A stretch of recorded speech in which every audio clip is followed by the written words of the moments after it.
Good morning, class here. I am Ken Mishra. Again, welcome all of you in online classes of science.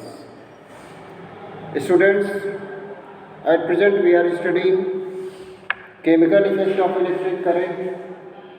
Chapter number 13 we are studying at present. Open page number 188 in your book. First of all, open page number 188. Open activity 6, chemical effect of electric current. Activity 6. Activity 6 में aim में लिखा हुआ है to show that water conduct electricity. Let's recap whatever we have studied before today. We have studied that water, tap water, mineral water, salty water can conduct electric current. They are good conductor. But the water which doesn't contain any ion, that is bad conductor, not conduct electricity. Like distilled water. Distilled water is not able to conduct electricity because it don't have turbidity, it don't have ion which can conduct electrons. Okay? So we have studied about liquids can conduct electricity, juices like orange juices, like apple juices, like solution of salt or solution of sugar can conduct electricity. We have studied in an activity about the conductors and insulators, and in addition to that we have also studied activity 4, in which we have studied about the flow of electric current through distilled water, flow of electric current through different types of mixtures, different types of solutions like alkalis, like bases, like detergents, all these things we have studied. Now today I am going to discuss with you activity number 6, chemical effect of electric current. इस activity में water electricity को conduct करता है, यही prove किया गया है. आपकी बुक में ये एक्टिविटी यहाँ पे दी हुई है. Activity 6, to show that water conduct electricity. एक बीकर है, इस बीकर में हमने 2 प्रॉड डाले हुए हैं, बैटरी का कनेक्शन किया हुआ है. जब हम इलेक्ट्रिक करंट फ्लो कराते हैं इस वाटर में, तो ये कार्बन के रॉड्स हैं. इन कार्बन के रॉड्स के आसपास हमको बबल्स दिखते हैं, वाटर के बबल्स. होता क्या है इस प्रोसेस में हम आपको बताते हैं, ड्रॉ करते हैं.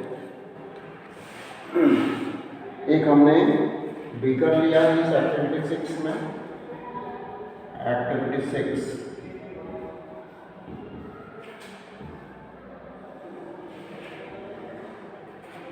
कार्बन रॉड इसमें मिलाया हुआ है, 2 कार्बन रॉड, और इसका कनेक्शन हमने किया है एक वायर से होकर बैटरी से.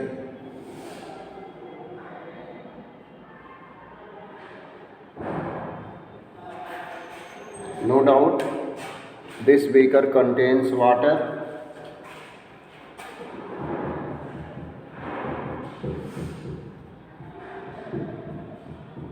These are carbon rods.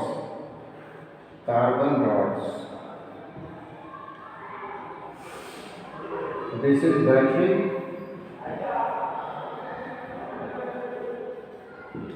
These are wires. ठीक है. तो ये एक्टिविटी 6 है आपकी बुक की एक्टिविटी 6. जब हम इस बैटरी से करंट फ्लो कराते हैं इस कार्बन रॉड में, तो हमको इस कार्बन रॉड के पास बबल्स दिखते हैं, वाटर के बबल्स यहाँ पे दिखते हैं.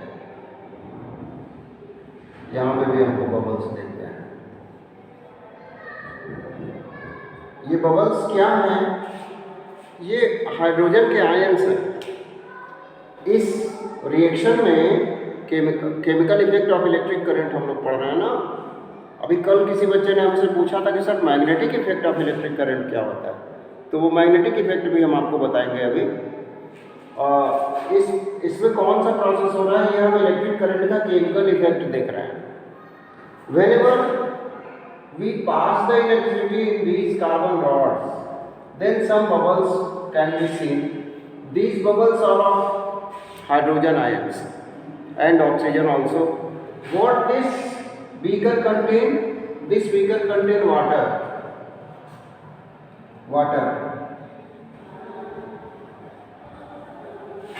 किसको बोलते हैं? आयुष पांडे वाटर को केमिस्ट्री में क्या लिखते हैं? आयुष, नैन्सी, यस, वाटर को लिखते हैं केमिस्ट्री में H2O. जब हम इलेक्ट्रिक करंट दे रहे हैं इस H2O में, इलेक्ट्रिक करंट जब हम दे रहे हैं तो ये H2O डिसइंटीग्रेट हो रहा है, ब्रेक हो रहा है. 2 हाइड्रोजन आयन प्लस ऑक्सीजन, ये डिसइंटीग्रेट हो रहा है, चेंज हो रहा है. इस प्रोसेस को बोलते हैं whenever water break down of water takes place during any chemical reaction, then such chemical reaction is known as hydrolysis. So break down of water is known as hydrolysis. Okay, यही electric current का chemical effect है. हमने electric current pass कराया carbon rod में. ये carbon rod water में, plain water में deep किया गया था. जब करंट यहाँ पहुँचा तो उसने H2O को ब्रेक कर दिया हाइड्रोजन और ऑक्सीजन में. यही हाइड्रोजन और ऑक्सीजन के बबल्स हमको यहाँ देखने को मिल रहे हैं. ठीक है, तो the process in which water is dissociated into hydrogen and oxygen is known as hydrolysis.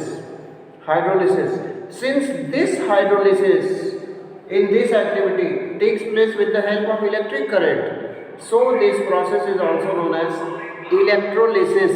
इस प्रोसेस को हम इलेक्ट्रोलिसिस भी कह सकते हैं क्योंकि ये इलेक्ट्रिक करंट से हो रहा है.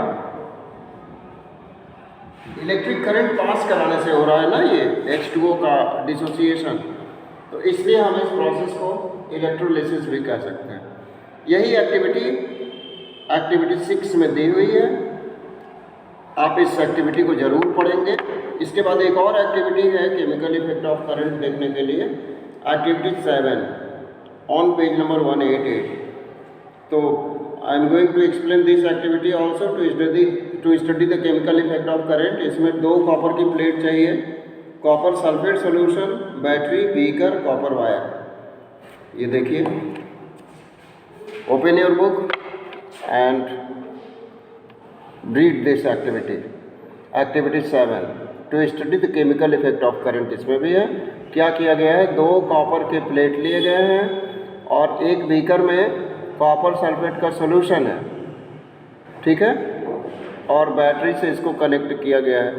सेम प्रोसेस है, यहाँ पे वाटर की जगह पे हम कॉपर सल्फेट का सॉल्यूशन ले लें तो क्या होगा. यही एक्टिविटी 7 में दिया हुआ है. देखते हैं. वाटर नहीं लिखेंगे यहाँ पे, एयर बबल्स नहीं बनाएंगे,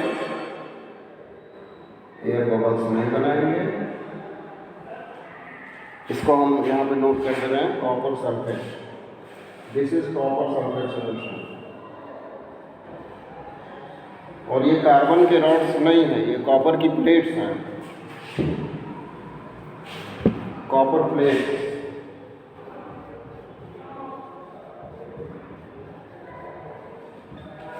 ठीक है, एक्टिविटी चेंज हो गई, 6 की जगह पे 7. आ रहा है समझ में? चलिए, तो जब हम इलेक्ट्रिक करंट यहाँ पे पास कराएंगे तो ये सॉल्यूशन कॉपर सल्फेट का है. लैब में हमारे आप लोगों ने कॉपर सल्फेट का सॉल्यूशन देखा होगा. ब्लू कलर का सॉल्यूशन होता है कॉपर सल्फेट का, और उसमें कॉपर सल्फेट सॉल्ट है, उस सॉल्ट को खूब कायदे से मिक्स करके स्टर किया जाता है जिससे ये सॉल्यूशन बन जाता है. ठीक है, तो यहाँ पे क्या होगा, कॉपर सल्फेट सॉल्यूशन में जब इलेक्ट्रिसिटी हम पास कराते हैं तो ये कॉपर और सल्फेट अलग अलग हो जाता है. ठीक है, ये ब्रेक डाउन हो जाता है कॉपर सल्फेट का.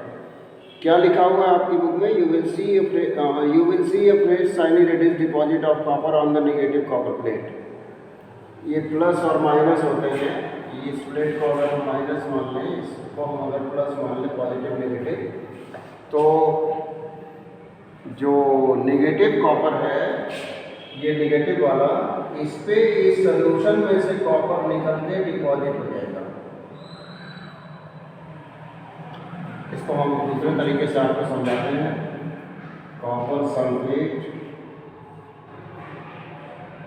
इलेक्ट्रिक करंट देने पे कॉपर प्लस सल्फेट में ब्रेक हो जाता है, और ये जो कॉपर है ये मेटल है, इस पर पॉजिटिव चार्ज है, तो ये नेगेटिव चार्ज की तरफ पुश होता है, मूव करता है।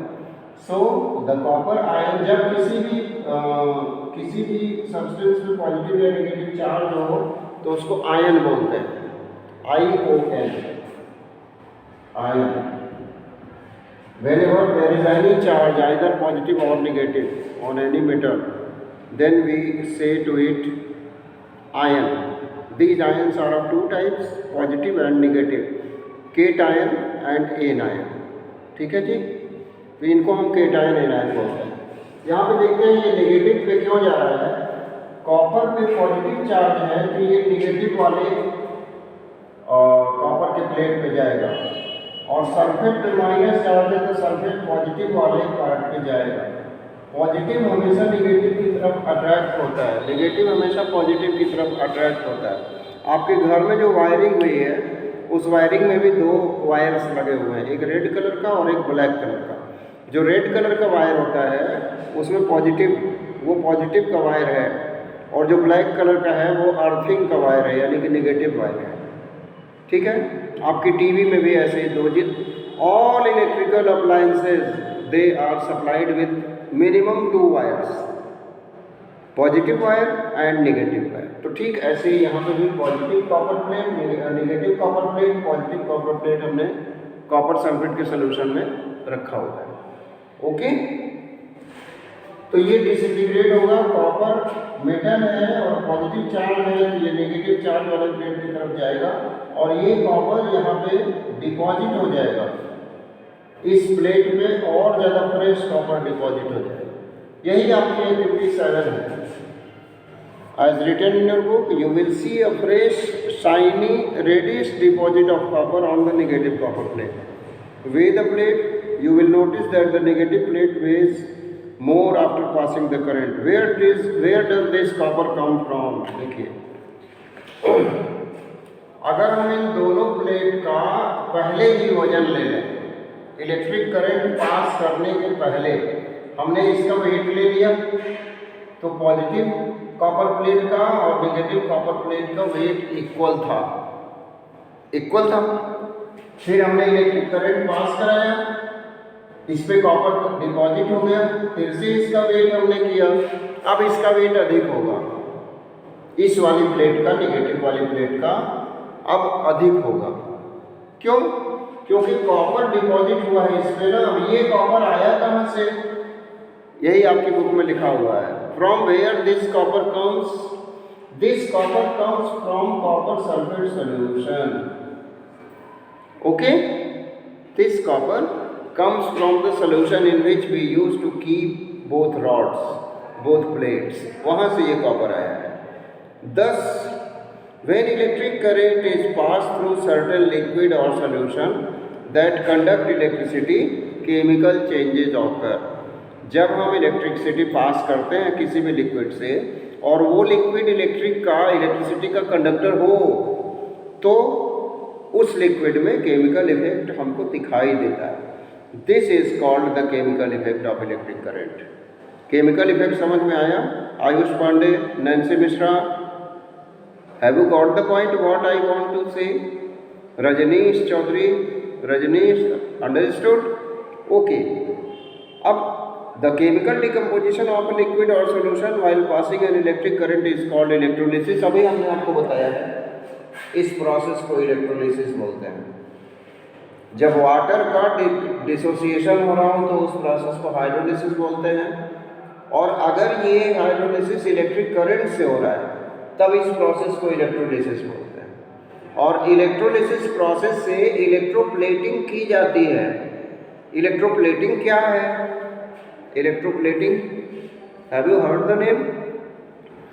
आजकल नैन्सी, आजकल ऑर्नामेंट्स जो हैं, जो गहने हैं, ज्वेलरीज हैं, उन ज्वेलरीज के गुम हो जाने का खतरा बहुत रहता है। तो लोग क्या करते हैं, सिल्वर की ज्वेलरी बनवा के उस पर गोल्ड की पॉलिश करवा लेते हैं, 24 कैरेट गोल्ड पॉलिश, ठीक है। ज्वेलरी रहेगी सिल्वर की। स्टील की ज्वेलरी पे भी गोल्ड की पॉलिश आप करवा सकते हैं, या इसका उल्टा कर सकते हैं, गोल्ड की ज्वेलरी पे आप सिल्वर की पॉलिश करा लें, तो उससे वो कम कीमती दिखेगा। तो ये तो लोग नहीं करते हैं कि कम कीमती दिखे, लेकिन सिल्वर की ज्वेलरी बनवा के उस पर गोल्ड की प्लेटिंग लोग करते हैं, ठीक है। तो इस प्रोसेस को इलेक्ट्रोप्लेटिंग कहा जाता है। तो इलेक्ट्रोलिसिस प्रोसेस से इलेक्ट्रोप्लेटिंग की जाती है, ठीक है। कुछ टर्म्स हैं, उन टर्म्स को हम आपको बता रहे हैं। जैसे आपकी बुक में लिखा हुआ है इलेक्ट्रोलाइट, एक टर्म है, दूसरा है इलेक्ट्रोलिसिस, तीसरा है इलेक्ट्रोप्लेटिंग।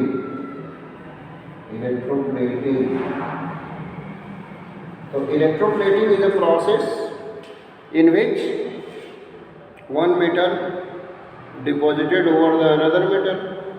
और इलेक्ट्रोलाइट किसको बोलते हैं, ऐसा सॉल्यूशन जिसके भीतर आयंस हो, उनको इलेक्ट्रोलाइट बोलते हैं। आपकी बुक में क्या लिखा हुआ है, the chemical deposition of a liquid or solution while passing an electric current is called electrolysis. ये आ गया होगा समझ में। उसके बाद लिखा हुआ है the liquid or solution that breakup during electrolysis is called electrolyte.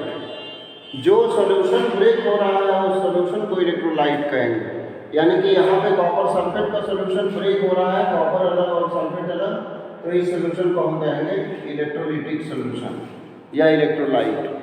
Okay. William, an electrolyte when dissolved in water or when melted produces ions. These ions are free to move throughout the solution. The positively charged ions are called cation and negatively charged ions are known as anion. तो ions क्या होते हैं, जिन पे charge हो, अभी हमने बताया है आपको। आयंस बोलते हैं जिन पे कोई चार्ज हो। अब अगर पॉजिटिव चार्ज है तो उसको बोलेंगे केटायन, और अगर नेगेटिव चार्ज है तो उसको बोलेंगे एनायन। ये केटायन और एनायन फ्रीली मूव करते हैं इस सॉल्यूशन में। Okay, understood. Now you must have found that kerosene does not conduct electricity, hence it is non-electrolyte. अगर इसमें वाटर कॉपर सल्फेट सॉल्यूशन की जगह पे हम केरोसिन ऑयल डाल दें, पेट्रोल डाल दें और इलेक्ट्रिक करंट पास कराएं, तो इलेक्ट्रिक करंट नहीं पास होगा केरोसिन ऑयल से। इसीलिए केरोसिन ऑयल को कहा जाता है कि ये कंडक्टर नहीं है, नॉन इलेक्ट्रोलाइट है। इलेक्ट्रोलाइट है ही नहीं है, नॉन इलेक्ट्रोलाइट। एक और एक्टिविटी दी हुई है, इस एक्टिविटी को आप लोग घर पे करेंगे। Activity 8, this is the homework. Activity 8, to test whether some fruits and vegetables also conduct electricity और नॉट। इलेक्ट्रिसिटी कंडक्ट करते हैं कि नहीं करते हैं, ये आपको जानना है। पोटैटो चाहिए, कॉपर वायर चाहिए, बैटरी चाहिए। ये एक्टिविटी 8 आपका होमवर्क हम आज दे रहे हैं, इसको पढ़ेंगे और इसको करेंगे। William Nicholson, a British chemist, had proved by his experiment that if electrode connected to the terminal of a battery were immersed in water and the current was passed through the water, bubbles of oxygen and hydrogen was produced. ये हम आपको बताएं हैं अभी को। ये जो scientist की बात लिखी हुई है, विलियम निकल्सन की, ब्रिटिश साइंटिस्ट थे ये हम बताएं हैं अभी आपको तुरंत। If electrodes connected to the terminal of a battery, इसको टर्मिनल बोलते हैं बैटरी का। ये पॉजिटिव टर्मिनल है, ये नेगेटिव टर्मिनल है। तो अगर इलेक्ट्रोड, इसको इलेक्ट्रोड बोलेंगे, अगर इलेक्ट्रोड का कनेक्शन पॉजिटिव और नेगेटिव टर्मिनल से कर दिया जाए तो उसमें इलेक्ट्रिक करंट फ्लो होने लगता है। Water current was pass through the water, bubbles of oxygen and hydrogen were produced. हमको बबल्स दिखाई देते हैं हाइड्रोजन और ऑक्सीजन के, हमने आपको बताया है अभी थोड़ी देर पहले। फिर लिखा हुआ है कि oxygen bubbles were produced on the electrode which was connected to the positive terminal of the battery. Oxygen किस तरफ जाएगा, ऑक्सीजन पे नेगेटिव चार्ज है तो ये पॉजिटिव वाले की तरफ जाएगा, और हाइड्रोजन पे पॉजिटिव चार्ज है तो ये नेगेटिव वाले की तरफ जाएगा। इतना तो सबकी समझ में आ ही रहा है। were produced on the electrode connected to the negative terminal. Now application of the chemical effect. Chemical effect का क्या application है? The positively charged copper ion move towards the nail which is connected to the negative terminal of the battery. Now activity 9 we will study in next online class, students. Your today's homework is read activity 8 first thing, and another homework you will find in your assignment section. Do that homework and try to submit it before 5 p.m. Okay students, so this is all for today. Today we have studied about conductivity of electricity in water, conductivity of electricity in different types of electrolytes, different types of juices we have studied.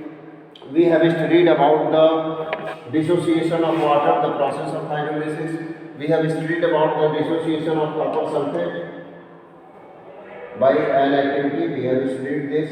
Copper moves towards the negative electrode, sulfate moves towards the positive electrode.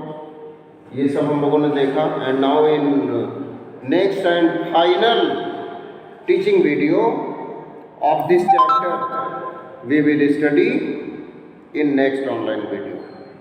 Okay students, so have a nice day. Thank you and have a nice day students.